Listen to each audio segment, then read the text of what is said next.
This video was written by my lovely wife Mary and is being adapted into video form by yours truly. Puzzles, they are so common in modern Survivor that it is hard to keep up with how many now exist. But there was a time when they were rare, and there are other times when a great one appears and it just sticks in your brain. There are simply so many different puzzles that are used in the show Survivor. Word puzzles, block puzzles, slide puzzles, and more that I can't even think of right now. Sometimes they even do crazy combinations of many of these. I think we all have our favorites that we enjoy watching over and over again, and Survivor does a pretty good job of mixing up the puzzles while still showing familiar challenges. So let's be honest, anyone can climb a wall or crawl through sand. I mean, I do this daily just to prepare for the day I get picked by Survivor, but as every fan knows, Survivor challenges are won or lost at the puzzle. That's why they're so important. The most successful players are puzzle masters, and you can be one too. How, you may ask? Well, with Perplexor's puzzles, of course, they create handmade miniature replicas of many of Survivor's greatest puzzles, like this one. Find out if you have what it takes by visiting the Perplexor's Puzzles store on Etsy. Use the discount code ONCEUPON for a 10% discount. Links in the description. So with that, here's a list in no particular order of 10 of the greatest Survivor puzzles of all time. Some of them you might expect and some you may not, but I definitely want to hear what puzzles should be included in the next video. With that, number 10. We are all familiar with the slide puzzle. There is one blank space, the pieces are all locked into a square, and they can only be moved one piece at a time. In season 31 Cambodia, the final 6 immunity challenge, Step On Up, is a physical challenge ending with a 3D slide puzzle. I chose this puzzle because I love that it adds another element to the challenge instead of the typical flat picture. When solving a slide puzzle, the trick is to isolate a few squares at a time and get those pieces together. You can choose the left, right, top, or bottom corners and just focus on those. In a flat slide puzzle that just has a picture, this isn't that difficult as the pattern of the picture will be made typically clear to you from the beginning. In this 3D puzzle, the image is made to be a face, and while that may seem simpler than a picture, deciding which part of the face is which could be more difficult. It all depends on how well you can create a picture in your head of the finished project. Now, I love this challenge because it takes the simple slide puzzle to another level.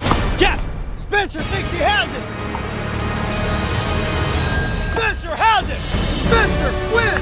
Individual immunity! Number 9. Now let's look at some word puzzles. I absolutely love a good word puzzle, and I love how creative the producers can get when setting up these challenges. In season 22, that's right, Redemption Island, there is a word challenge puzzle that I would love to see again. This 3D puzzle comes at the end of a large maze race, which in and of itself is a fun puzzle challenge. However, the part I want to focus on is the word puzzle at the end of the challenge. All the pieces can be placed together to create different words. It's reminiscent of the paper fortune tellers we used to make as kids. The shapes can be lined up in different ways to show the different parts of the letters. You could spell several words and sentences. However, the challenge was to find the right words and place them in the right order. I love this puzzle because it isn't just a simple unscramble. You can have a legitimate word and it might even fit within the puzzle frame, but that does not mean it's the right answer. The puzzle not only requires word skills and spatial awareness, but it requires an intuition into the game itself. You have to be thinking, what sentence would Jeff Probst want me to spell out? In this case, it is only you are safe. Is he right?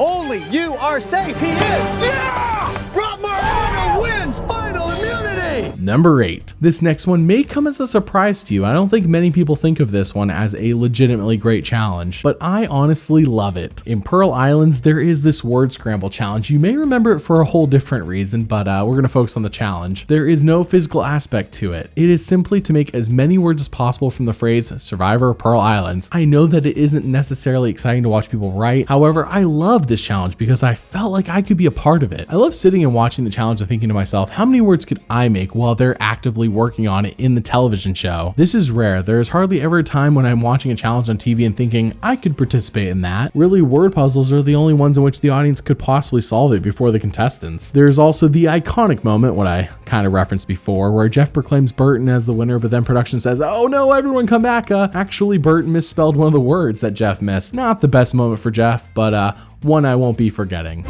Sandra has 12 right. Not enough. Dara wins immunity. Nice job. You go, girl. Anybody but him. Number 7. Now let's take a look at a different type of puzzle. This one pops up a few times in the show's history and is always difficult to solve, but Survivor season 35 has the cog puzzle Franklin's Tower, which is a puzzle in which you have to correctly place several different sized cogs in a way that makes all the gears rotate and raise your flag. If you play any sort of puzzle games at all, this should be familiar to you. It is a simple puzzle because all it takes to complete it is spatial awareness and determination. You have to size up all your pieces, make a mental image of what might work and just give it a try. I appreciate this puzzle because it is something different than your typical puzzle pieces that form a picture. I like the motion aspect of it. They literally have to build something that will move a flag. It's not simply a puzzle, it's a machine. You can add that one to your resume, Chrissy. Able to build a working machine under intense pressure. Chrissy thinks she has it. And she does.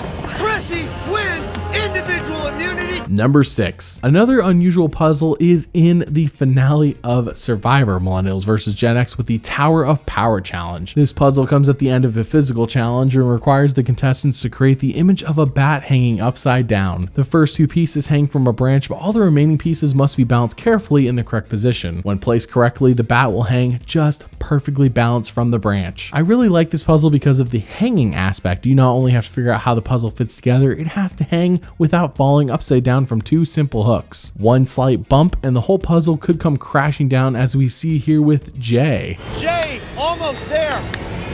Oh, Jay loses everything. Sucks to be him. It takes a lot of spatial awareness and mental fortitude. You have to be able to imagine the end result and be able to identify where each piece in the puzzle fits into the picture as a whole. I also really like David in this season, so the fact that he wins this challenge, it's a bonus for me.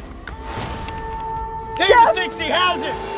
David wins individual immunity and reward. Number 5. Talking about unstable things, let's take a look at the Cannonball Run challenge from season 13. That's right, Cook Islands. This challenge is all about balance, and variations of it appear frequently in Survivor. Whenever I see this challenge, I'm on the edge of my seat. It's really like half puzzle, half physical challenge, but I chose to include this variation because I like the fact that they had to build the maze puzzle themselves. This puzzle comes at the end of a very physical challenge, and the contestants have to put the maze table together themselves and then balance it in such a way that they can direct a ball to one of 3 different holes. Each hole has to be filled in order to win. You could technically put all the pieces in, but not in the right spots, but then you'd be unable to complete the maze. Yul did this himself, and it cost him valuable time in the challenge. This challenge doesn't require a lot of mental strength, but it is fun to watch. Gotta get this ball in his other pocket now.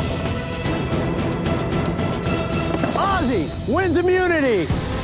Number 4. Next is a puzzle that is completely mental, no physicality here. It doesn't appear quite often, but I chose this one as we have probably all seen it quite recently. This is the Slide On challenge from season 40. That's right, Winners at War. In this challenge, the contestants used different sized circular blocks to build a 3-tiered platform. This challenge is much more difficult than it appears, as there is only one solution for each level. This is not simply a balancing act, although that is one aspect. The main goal here is to find the correct height for each tier, create enough pillars to support the next tier, and of course have everything level so that the next piece lays flat on top. This challenge requires a lot of spatial awareness and determination to try different solutions over and over. But I also chose this puzzle for another reason, because Michelle dominates in it, blowing everyone else out of the water, and every time she wins, which is every time, she knocks it over with a good old-fashioned kick. It's a fun moment for her and one that we all remember. Michelle has it. Michelle wins individual immunity.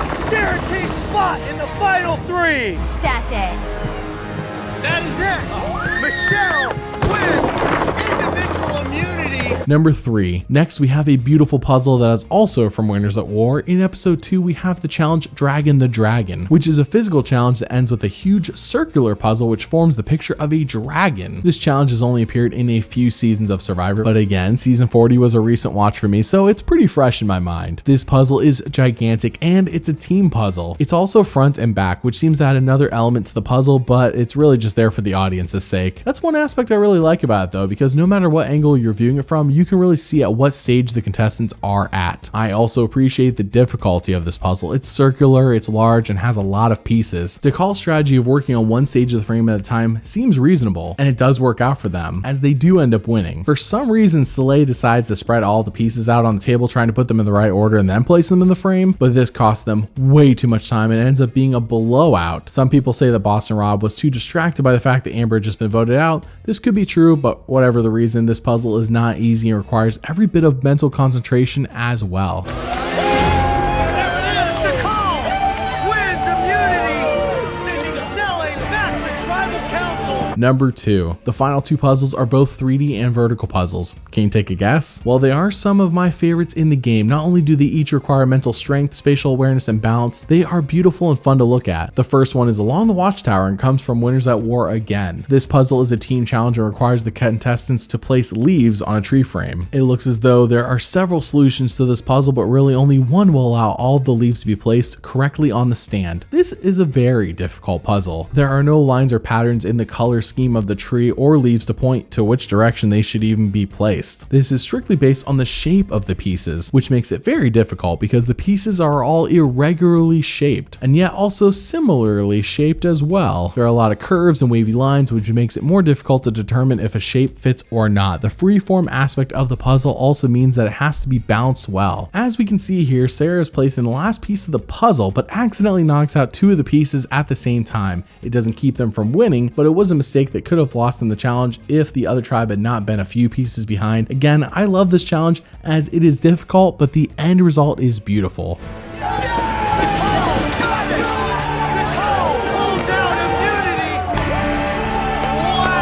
Number 1. Our final puzzle is vertically challenged, and it has appeared in a few seasons throughout Survivor's history, all of which seem to be final immunity challenges. This puzzle embodies the spirit of a Survivor challenge. After a grueling race to collect the puzzle pieces, contestants must then assemble a flame, fitting the pieces together onto a vertical stand. Similar to Across the Watchtower puzzle, all the pieces are very irregularly shaped with lots of curves and wavy lines. There are very few, if any, straight edge pieces. There is a slight pattern in the color scheme that you can see on the stand, which is the only way to really begin solving the puzzle. Once you begin, then of course more of the color pattern in the border emerges. The pattern is so ambiguous that it takes a very close observer to find a piece with a corroborating color pattern. In fact, I would go further and say it would take a very close inspection of both the color and shape in order to be able to identify which piece should go where. There are a lot more pieces than the tree puzzle, which makes sense as it is a smaller puzzle and it is final immunity, and I love the symbolism of this challenge as the winner is the only one who is safe from having their flame snuffed at Final Tribal Council.